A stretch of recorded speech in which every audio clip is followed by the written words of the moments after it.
good morning, good afternoon, good evening, wherever you are in the world. Welcome to the Influential You podcast.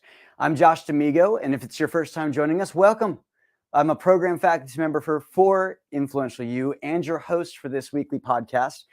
Now, at Influential You, we teach you how to take charge of your career and amplify your professional influence. Since 2009, we've helped thousands of business owners, executives, and entrepreneurs become more influential, more rewarded, and more you. Now, today is the last of our Legends on Legends series. We've done them all, Ron. And at Influential You, we have a group that is held in our highest regard and admiration. This group is known as our esteemed alumni. Esteemed alumni are those who have completed our four-year curriculum in transactional competence. The most ambitious of our esteemed alumni, or our Green Berets, if you will, study in a program known as Legends. Our legends are often top performers in their fields and have experienced a level of satisfaction that only comes from years of deliberate practice and study, as you'll hear from Ron's story today. This program is led in fellowship with co-founders Kirkland Tibbles and John Patterson, and this initiative includes a wide range of strategies to advance and expand our participants' own application of transactional competence and pave the path in the study of transactional leadership. Over the last few months, we've had special episodes of the Influential You podcast, and you can watch all of those on YouTube and wherever you get fine podcasts. But today, we're introducing our guests, and then I generally get out of the way so that you can experience the expertise and communication between two of those participants. And when you listen closely, I believe that you'll hear a level of transactional leadership that is quite novel. Now, today, it's a little bit different because today we're welcoming Ron Sprengler and a really good friend of mine named Josh Damigo to our Legends on Legends series. I'll start by introducing you to Ron. Ron Sprengler is the co-founder and operations manager at Contigo Ventures and is no stranger to the Influential You podcast. Throughout his career, he has demonstrated his experience as a results-oriented manager of large projects in critical industries. He now applies his high-level skills to the development and construction industry. Along with his partner, Karina Christensen, he is building a boutique oceanfront community and properties in the spectacular Pacific coast of Baja California Sur. Now I get to introduce myself, so this is kind of funny. Josh Damigo is the podcast host, a program faculty member, and client manager for Influential You, the leading business education in transactional competence and professional influence. From owning and helping small businesses to develop into a corporate leader, Josh has worn multiple hats throughout his career, and he is also an accomplished speaker, instructor, and sought-after Master of Ceremonies throughout Ventura County. He's an accomplished singer-songwriter and has shared the stage with acts like Jason Mraz, Zac Brown, the Jonas Brothers, and we're so lucky to have him. Please welcome Ron Sprengler and Josh Damigo to the Influential You podcast. How did I do, Ron? Did I set myself up well enough? Was that a good intro for me? You did, Josh. I think the title Legends now is appropriate for the podcast. And now that you're on there I'm with telling us. you, this, Ron, you are going to get every dime I owe you. This is great. Let's start just from the beginning. Now, I've heard you on multiple podcasts, but can you tell me really briefly, when did you first participate at Influential You, and why do you continue to participate so many years later? I can. My wife, Karina, and I, who's also my business partner, we've always been in various educational programs and we're looking for the next thing. And a friend of hers posted something on Facebook and said, wow, that sounds like a really brilliant program, the fundamentals of transaction. So we both applied and were interviewed and accepted into the program. And ever since, there's just so much meat in these programs that we'll never let it go. We tried to talk everybody into just giving us a lifetime membership, and they said, well, that's probably not smart because at some point you're gonna get more value than we're gonna charge you for it. And but that's really how we've looked at it is, everything. There's just so many useful, helpful things that at each level of the curriculum, you get something that's beyond what you ever thought was possible for yourself and for your family and your friends and your relationship. Just the whole world opens up and we'll never stop participating. So, and how about you? First off, I love that. And I listened to your podcast, your early podcast, about 4 times at this point. So it's kind of fun to hear that backstory of it. For me, I was so funny. I was at the Economic Outlook breakfast here in Ventura, California, with the Ventura Chamber of Commerce. And I was actually looking at a job with a bigger company, and they had invited me to come to have a seat at their table. And I sat down next to this man, and his name is John Patterson. He's the CEO of Influential You. And a few minutes into it, and he asked me, like, who are you? What do you do? And I said, well, I'm in sales. I'm a relationship sales guy. And apparently I said the word relationship 60 times in sentences, and he immediately knew I was broke. And I don't like that version of the story. But over the last few years, he basically said, hey, if you like what I do, I'd like you to come with me. We have this conference in Vegas. It was a mid-year summit. And he said, I want you to come and observe. And if this is something you like, I think you should do this. And that was how I got introduced. I went to the mid-year summit in Vegas, overdrafted the entire way up, overdrafted the entire way back, slept in my car one of the nights because I didn't have enough money for the hotel room. And still, Paul Adams will tell you, was the best dressed at the conference. I just want to mention that and throw that in there. Thank you, Paul. But what was fun about it was I got to see all of these kind, smart people just sharing with each other, sharing ideas. And it was one of those places where I felt I belong here. I love these people. They're so nice. How do I get in this? And Kirkland Tibbles, the other co-founder, came to me and he said, hey, what do you think about this stuff? And I said, well, Kirkland, and this is exactly how I said it. Kirkland, if this shit works, I'm going to be the sales guy for a company that teaches people how to work less and make more. So therefore, by the transitive properties, I would work less and make more. And that Kirkland said, yeah, if this shit works, this, guy you can Google and like you see his net worth is laughing at the naive, dummy that I am. And then he says, yeah, that's exactly it. And I go, well, I was going to offer to clean your toilets, so I'm in. And that was how I got involved, started the fundamentals of transaction and went through our entire curriculum and now teach the fundamentals of transaction and a lot of the webinars for Influential You and host this podcast every week. So that's how I got involved. It was literally the founder grabbed me and chose me and stole me from another company. I see. You've always been part of the, just part of the, I don't know, it feels like you've always been there. And I know that I started a little bit before you did, but so it's great to hear the actual story. And you're right. It's for such a, there's a thing in the world where we think that people who are successful and driven and ambitious and all those things are not necessarily nice people or not people that you'd want to, hang out with or whatever that is. But I couldn't agree more. The people with Influential You are really remarkable, and that's really a part of what keeps us coming back to.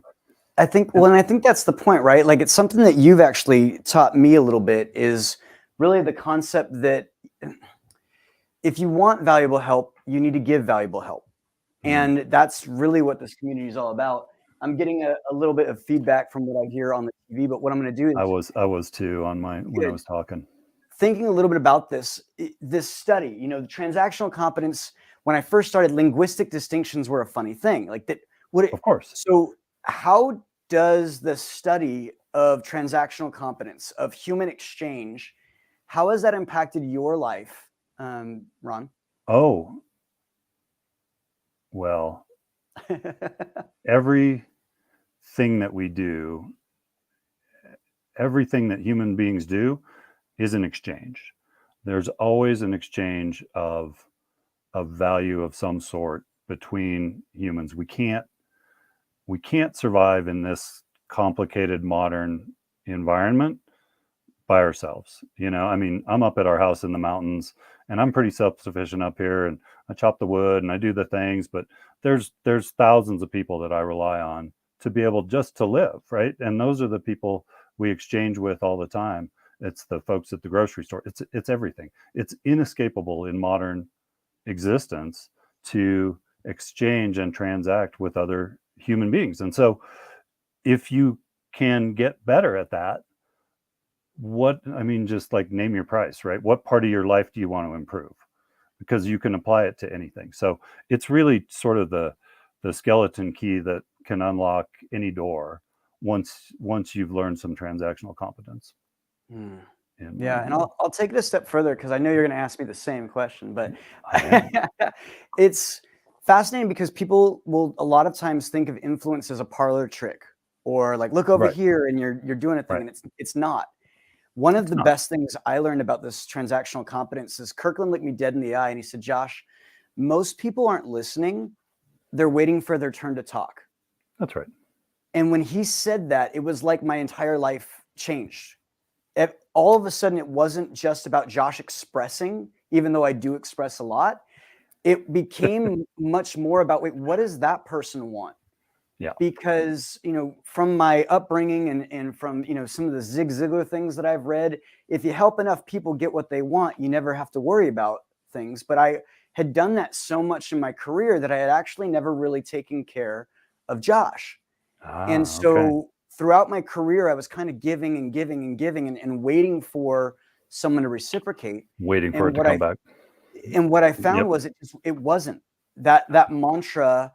It wasn't necessarily happening just automatically. People didn't know that I needed help. I didn't ask Right. for it. I kind of used my skills and abilities and didn't rely on others. And one of the things that I had to really kind of sit with is, at what point am I going to acknowledge that this ain't working? That I'm going to have to work with people in a different way if it's going to help me get my aims. And it's been really wonderful. On top of that, knowing moods, understand that I'm a performer and I'm really good at producing a certain mood. So Yes. much so, if I'm rigorous, because I'm so happy-go-lucky, people think there's a problem. That's right. And it's all I have to do is just stop smiling so much and people freak out.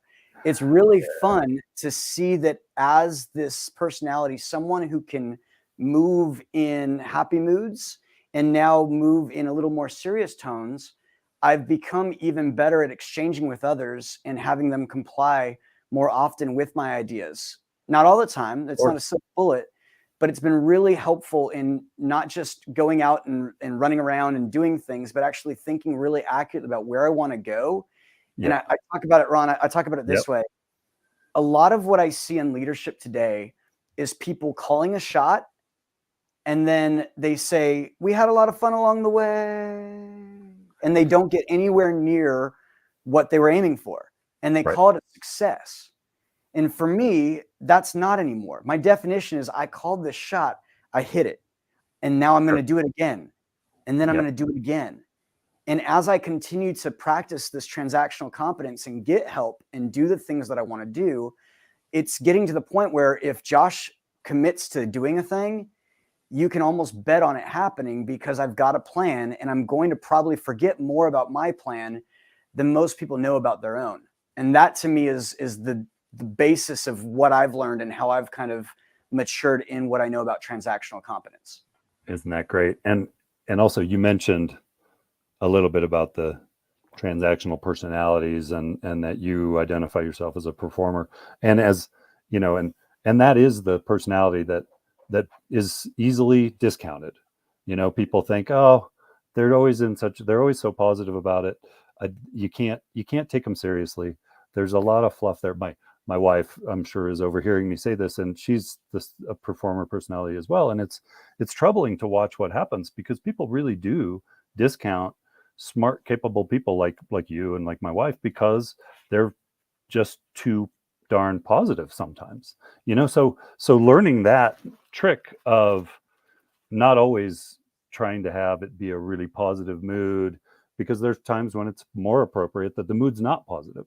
If we're talking about contracts and you're jumping around being positive about how, well, nothing could ever go wrong with that contract because of, it'll never will, you're losing your audience at that point. So I think it's great that what a magnificent thing for you to learn as a tool and as a way to improve your transactional speed and velocity and effectiveness in all those transactions. I'm sure yeah, go ahead. Well, out of curiosity, what's your personality? I'm a producer is what we call my personality, and it's very much like it sounds, right? I'm in the fulfillment part of the transactions. I like to get to work. I like to go do things. I like to, give me so my wife is as you a performer, and she starts to get a little nervous squirrely when it's time to get a contract signed, and we have to actually, it's like, okay, this is what everybody's committing to. For me, I'm like, well, hey, that's just like the starting gun, right? Because that's when I get to get going. So I love talking to people about contracts because that Well, means I get to go. yeah, So tell me let's get it done. And right, that's right.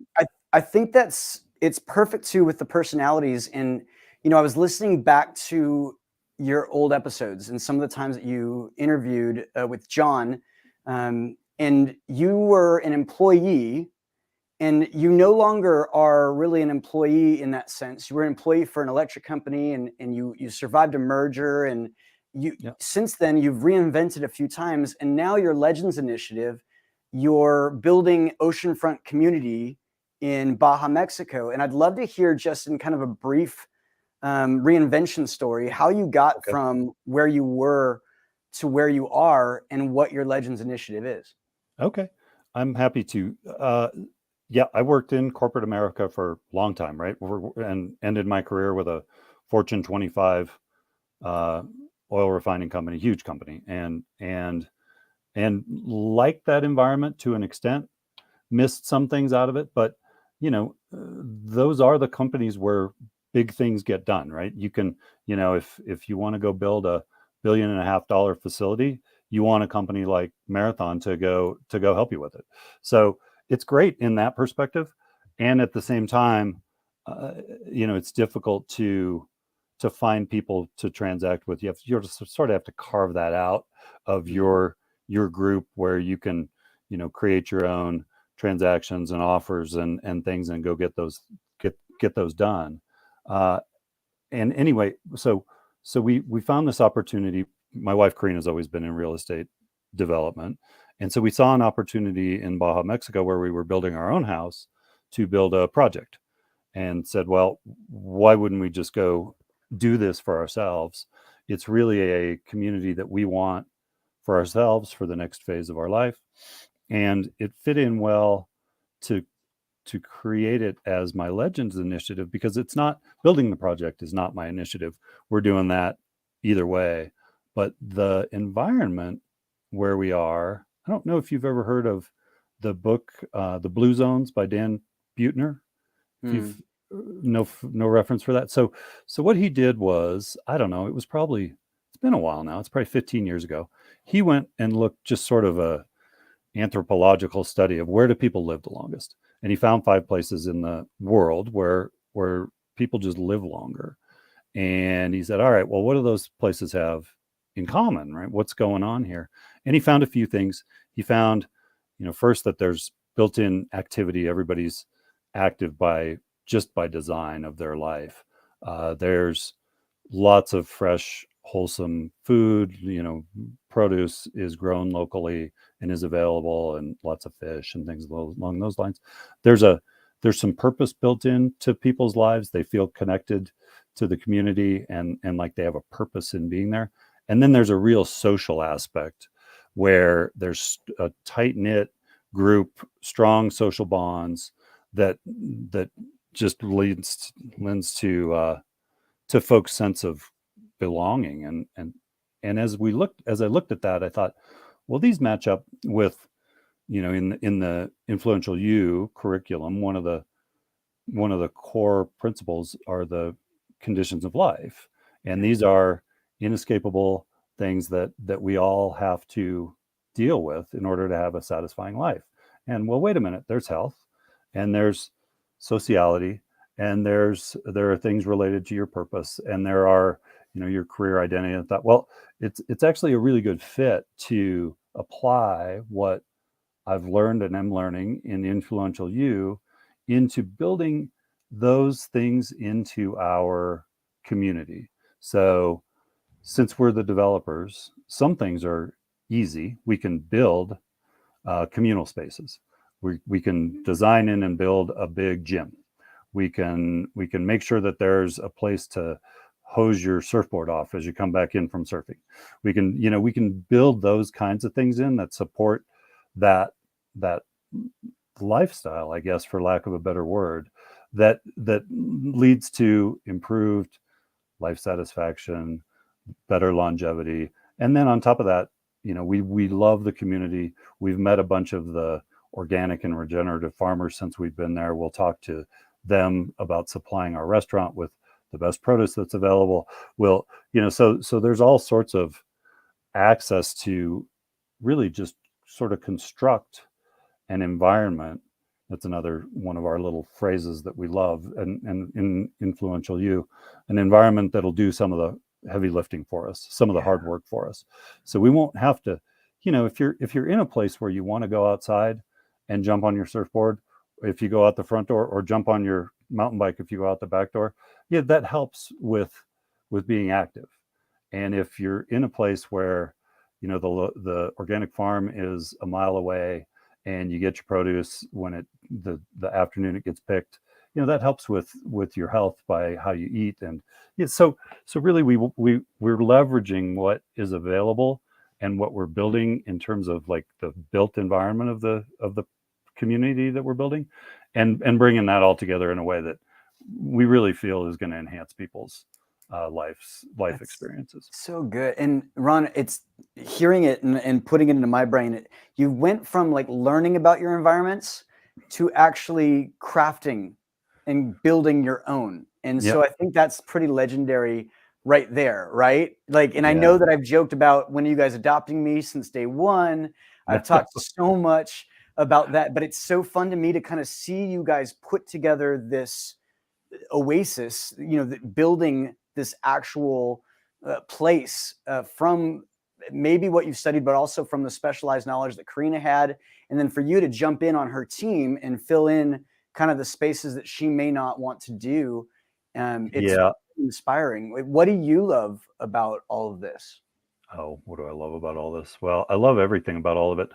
I think I love the opportunity to provide something that'll live past what we do with it and what we put into it. It's another of the conditions of life that we talk about is legacy. And I'd never thought about myself as having a legacy in any way. I've got, we don't have kids. It's this, we're not going to have our name on the side of a building or something.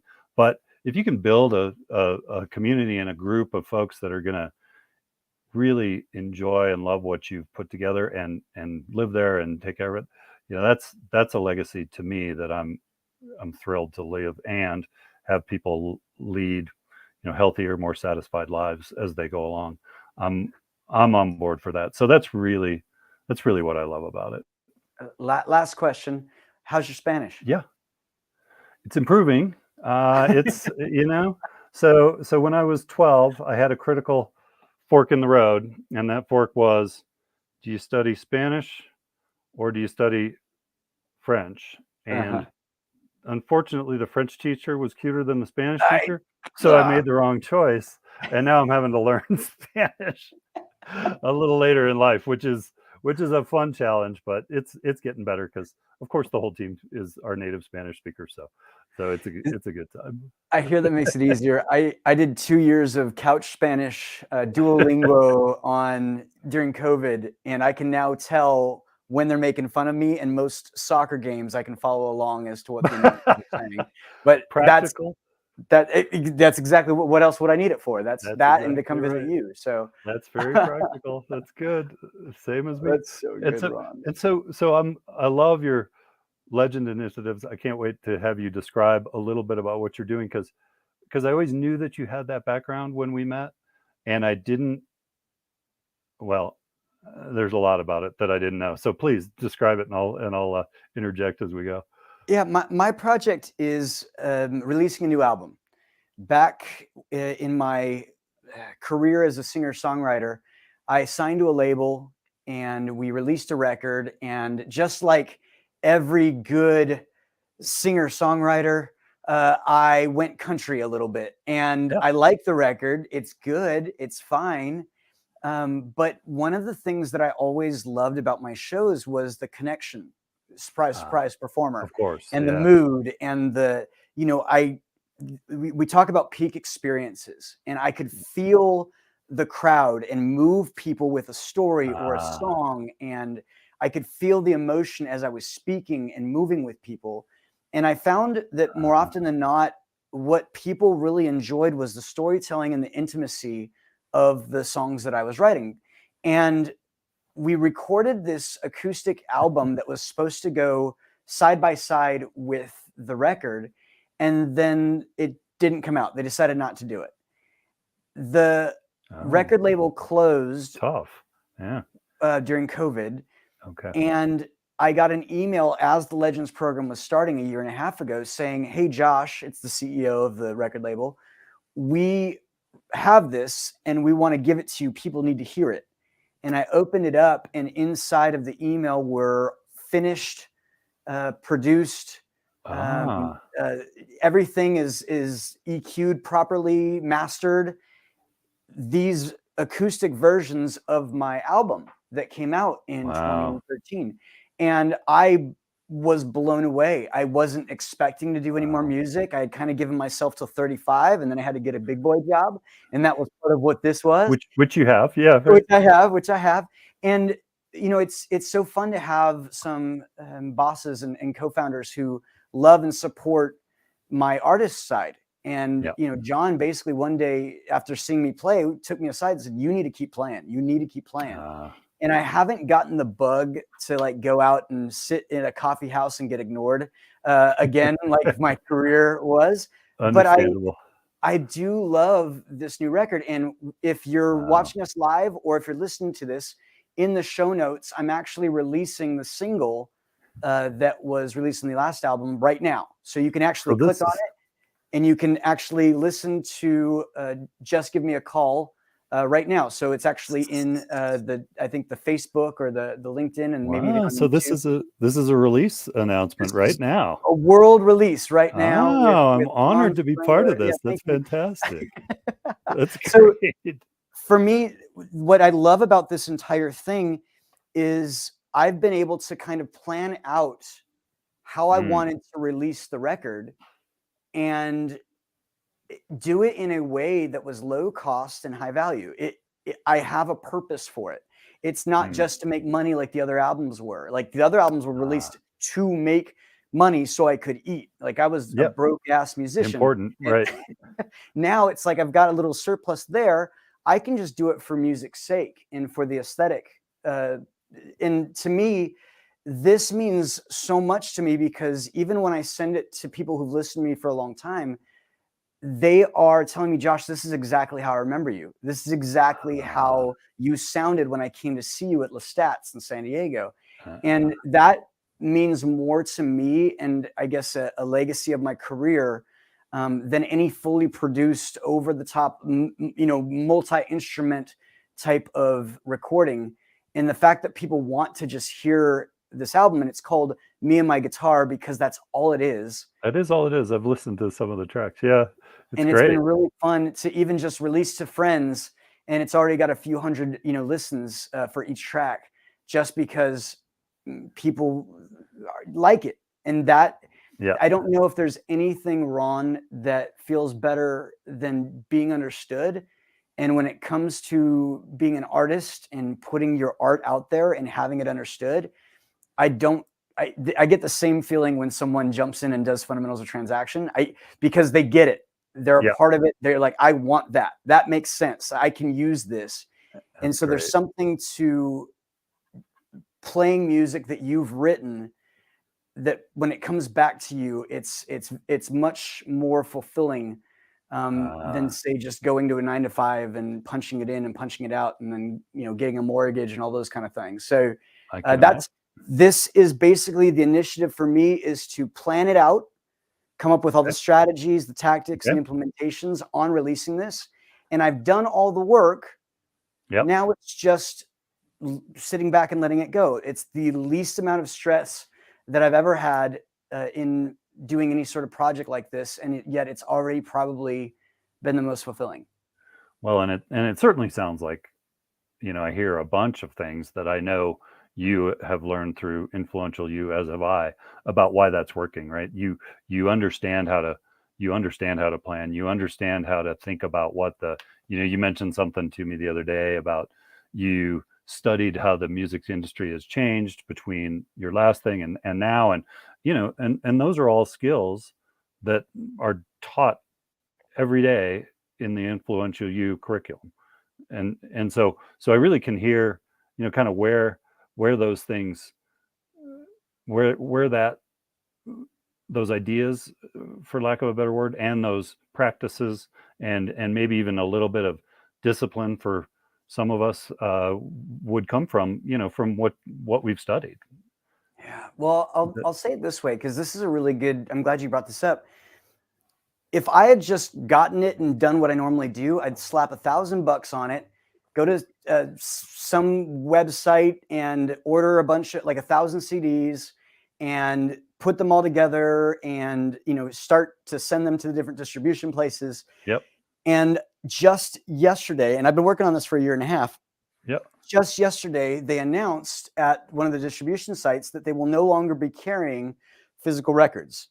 Wow. They won't have CDs. They won't have pressings. They won't do any of that because it's just not something that is in demand anymore. And it's taking up space. And you can even think about the waste that goes on with all of the different albums from all the, Of course. And so I knew that was coming. So I'd already decided this wasn't going to be a physical release. It was going to be a virtual release. And it was just going to be SoundCloud and Spotify and all those places. Right now, it's only on SoundCloud. But it was justifying. It really felt vindicating to look at that and say, I knew that was happening. Why? Because I took the time to think this all the way through, go through my 13 steps, run through how this may be reinvented since I did it. And the last time I did it was 10 years ago. Yeah. And just like I talk about with Influential You, the skill sets that we learned 10 years ago in college are generally new. Like they are outdated. And that's just 10 years ago. When you look at technology and the way that things re-evolve, if we're not studying, if we're not growing, we're being left behind slowly. You're behind every day. Absolutely. No, I couldn't agree more. And so to look at it from, the artist's perspective and also someone, and I don't talk about it that much, but my master's degree is being a broke-ass singer-songwriter. I studied multiple revenue streams for musicians, wrote a 26-page business plan, and I feel like I understand what I'm doing and why I'm doing it so much better through our methodology than I did through getting an MBA or a master's in organizational development. So it's been really wild to kind of see all of these things that, I've studied over the last 4 years be put to work. It's not just something that I just, understand. It's something that I know how to do and am actively doing. And that's why the Legends project has been so valuable to me, is I'm literally stress-free and doing something that's really important to myself and my life, and will be around probably longer than me if that's how music goes. We'll see how that happens with technology. Or your next one will be, or whatever, wherever it leads, right? So that's great. Well, and I can tell. So I assume that's what you love about the initiative, right? Is that sense of freedom and ease that you're getting to pursue something that's really matters to you. Anything else? I'll say it's on my own terms. It's the fact that nobody's bossing me around. It's the fact that I get to do it my way that is really exciting. And the fact that I've broken it down into months and bite-sized chunks, that it's really not that much. The most work I'm going to have to do is to register the songs with a performing rights organization, because my performing rights organization dropped me because nobody was playing during COVID. Well, shame on them. I'm going to go get royalties from somebody else. So this is going to be fun. But that's fine. And to me, that to know what I need to do and not have to worry about it because I have a plan. I mean, what else are we studying? What's the point of studying any of this if you're not actually going to use it? That's a good the practicality of it is really wonderful. That's a good point. There is something. I'm one of those people. I don't always like to plan necessarily. I want a little bit of freedom and a little bit of, I don't like it if my calendar is too congested, even though I like to just work and work and work. I also have a little bit of the personality where I don't want everything locked down too much because I do like some personal freedom. But I think what I started to hear you say is you can get more freedom by having a plan, by having a strategy, by knowing what your next step is, and by what you're doing. You actually, it sounds like you have more freedom because of that rather than less. And it's so funny because you think planning, right? And one of the things that we teach about is your calendar and how to Yeah, use your calendar. yeah, And a performer's calendar can be scatterbrained and kind of all over the place. Like, I yeah, need to do this. But you get more freedom when you plan your stuff out. yeah. I literally have all of the things that I need to get done in a day, a task list and a calendar put together. And I put it together in the morning, first thing when I wake up, so that I'm fresh and can do that hard work that is planning. That's right. That's right. Get it all together, get my day together, and then I know exactly what I'm doing at what time, and beep, oh, time to do this thing, and I Yeah, move on. And the end of the day, I'm literally living with hardly any stress because it's just what's next, what's the next thing, what's the next thing. isn't that If it great? works for fighter pilots and nurses and doctors, well, It's hell, it'll true. work for a sales guy. Probably gonna be enough for any of us. Yeah, absolutely. Well, I Well, do love. Yeah, I want to know this question, then I think we sure. probably need to get to the point where we can wrap up and get on Oh that my. frac call. Oh yeah, we're But running along. this Sorry. is speeding, right? How are you going to know when you succeeded with your initiative? What's Oh, your definition for success with what you're building in Legends? it's a good question. And unfortunately, we won't have the project finished before. So my initiative is concluded at the end of this calendar year, and we won't have the project finished before that, just because we're building a large project in Mexico, and it takes what it takes. But all of the planning for the communal areas, all those things are already into the design. Like, we've already considered all the things where, where's everybody going to hang out, and where are we going to have our evening ceremony when the sun goes down, and when are we, like, we have all those, the built environment sorted out for how to support what we want. We're in the process of meeting all the local folks that are aligned on the same, all the wellness practitioners and yoga teachers and the organic farmers and some of the fishermen and all the folks who are actually going to be the ones who provide all the, all the meat of what the programs consist of. And so it's really, at this point, I'm in the planning process for what is going to happen once the project's built. And part of what we learn in Influential You is that a big part of the planning process is inventorying your resources, getting a handle on all of that. So that's really where it's at. We've done a lot of the things that we can in terms of the design of the project. Otherwise, it's just, who are the people we want to have be parts of the community, who are going to be support for it, how are we going to structure, how people have access to all that. So that's really, it's not quite as concrete as yours, where I wish I were in a position to say, yep, at the end of the year it'll all be up and running and done. But I know well, obviously you're going to fulfill on your plan to release your record, since this is happening as we speak. But yeah, I'm a little envious in that regard, but all I can do for now is all the planning and all the thinking ahead about that. So that's what it'll Yeah. look like. Well, I don't know if you've done Priority in Practice, but I have to say this. I have to give a huge hug and shout out to Marnie Power, who's our faculty member that leads the Priority in Practice program, because I did all of the work for this inside of her classroom.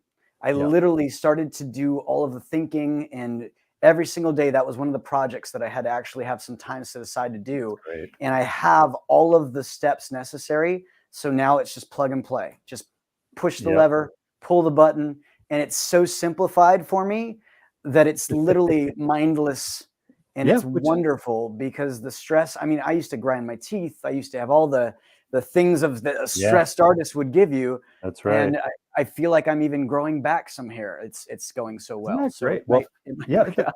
there is that, right? My hair was half gray when I started this program, and now it's all brown, and everybody thinks I dyed my hair. It's like, no, I'm just not as stressed out.